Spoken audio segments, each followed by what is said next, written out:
Ah, tu as limité là qu'on est les gars. Nani?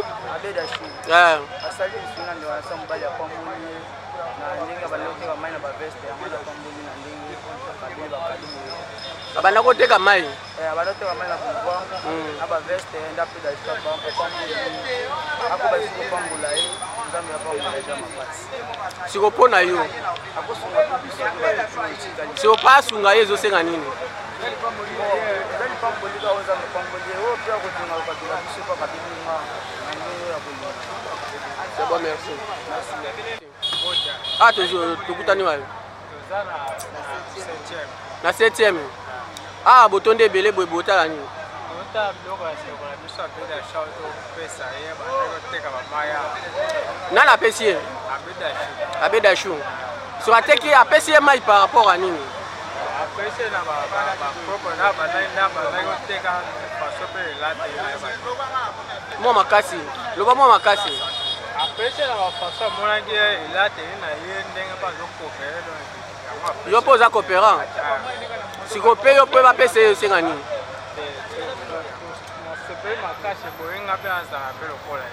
Ça va, merci. Mbote.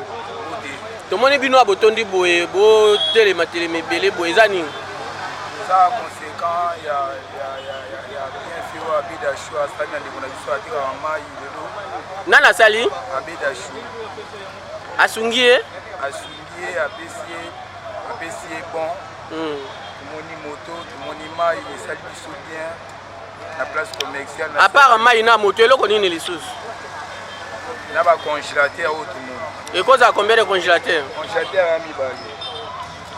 Congélateur les amis balé. Si on nini oza ko senga pa ba imboka mususu.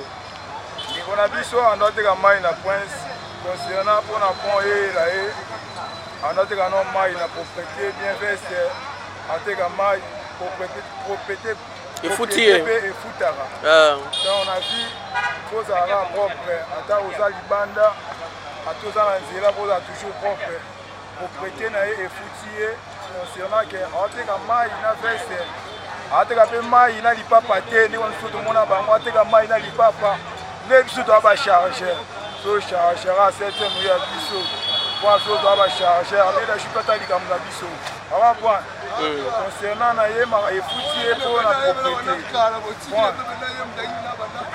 efutie pour na propriété to senga baninga mususu boteka ka propre atoteka mai teka mai propre leso ba chargeur la propre de tongo point to nazo ambon ebele chaque jour yo pe sa coupe na yo za propre propriété na yo tout mususu akoenvier au travers la propriété pour abeda chou envier jeune au travers que aza propre en tout cas il n'a fait donc et ça lui qui a été azwa bon na mais pour la chose va charger abeda chou tel la solikam pour nga avec un fali en décharge à 7e on comprend. Merci beaucoup pour le moment de Silva maman prophétesse donc Zambé a connu ses promesses là et babi al retard moto na pamba tomboli il est souverain il fait grâce comme il fait il est le retard ba bobo kama na nzela ndeso ba charger to ba bato nzela le retard biso de al roti ndeko na ngamninga mai un jour pe aux atours na ngai maintenant abeda chou continuer au sala ba bien pour la les bienfaits n'a jamais oublié c'est ça bolamu et futa kabeda chou so sali bolamu pona bato mai pourquoi pas pour na biso ba chargeur pour to kemba na limité banda ko futela to futa te bo garantie da cher nazo par jour nazo 10 000 na futa ndako ndengeni tali kamuna biso maintenant pona yo abeda chou umela zambaza na yo pe okende liboso merci beaucoup merci na ndeko moko azoteka mai na se a bwa action moke utosali mais yoko nini ekomeli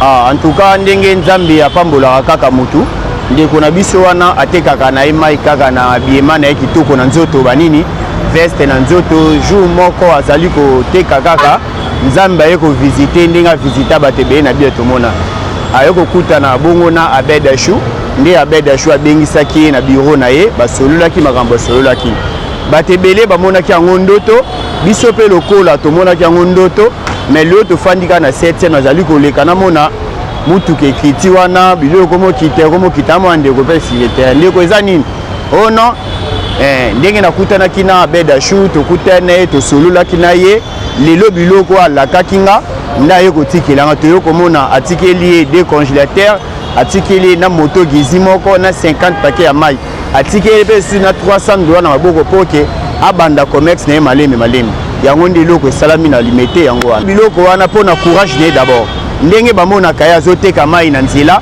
eshokaki jeune lokola camarade wana soki otali ye bien atanga mpe aza diplômé d'état azali D6 aza licencié disons mais aboti courage mo amitali batitre na ye aza nango te mais atali kimobali na ye amanifeste courage na balabala eza ce n'est pas donné à tout le monde babiso ba jeune ebe to sala likambo wana te tant omoni ndeko mobali alati propre atelemi na balabala na paquet ya mai na mutu faut encourager nde na bolingo wana nde omoni eshokaki abeda chou aye komona ke mobali kitoko ndenge alati soulier kitoko bonzenga abina kotika mutu te na benga ina sapu ba congolais mbongo babombaka yango te na Kinshasa to na Congo bakourage bazebele yo ozotalanga ozo na biso na Europe partout oza pe na mbongo na yo ndakisa ya malamu landa makambo abeda chose sala moni ke mbongo ne ko fanda ka na banki bongo te vomena sunga bato na nzela ya ko sunga bato wana nzambe pe akobaksela ebele donc il faut que sunga ba jeune ebele et des ba jeune ebele baza na talent mais azosanga ka mwa mukie oyo ko sunga pour que à sa sortie na yango pe en tout cas conseil na pesa na bandeko ebele oyo ba mipesa kaka na osala mabe tout ça soko tali na Bible Yesu yo moka souffra parce que azalaki capable ya kosala nyonso na se ya mokili mais tanga ye a souffrir il faut que souffrir ça nango bien mais yo okoma ko raisonner kaka machette na place okata mutulichette kendata INPP ye ko ata musala ya maboko ya muke ekosunga yo na famille na yo ba misala ezebele soit mutu musu okomona ke nazana mbongo te ya ke komisa mwana na classe na ko te classe mais na ko te kata mwa mai au pire na ko zata ma demi francs na tena pour que na zanga kata sans fraté yango wana ba jeune belé bo tala ngai boza courage ndeko yo zwa courage ndeko eko sunga na vie no mobimba omoni ke no zwa décision lelo ke no ngapelo ko na landi vidéo oyo esalinga passe jeune wana ezaki cité tomoni place asimbi ki cité biso tozaki na ye eza courage na ye nde sali ke et se manifester loko mwana malamu pour que lelo ebotele mbuma o ebotele lelo yango zwa courage de kwa ndeko teka mai nzamba ko visiter yo kaka na musala o ozo sala soko teka makala nzamba ko visiter na makala na yo un jour yo po se trouver lokola ndeko wana yango vraiment conseil ngepe sa ba jeune yango wana merci siko kombo na onani kombo na ngai ezali Paul Kibala nazali jeune lokwa bino nazali entrepreneuriat na débrouillard pe lokwa bino naza ko courager na sala makambo ebele yango loma na sepele bomo nanga ngai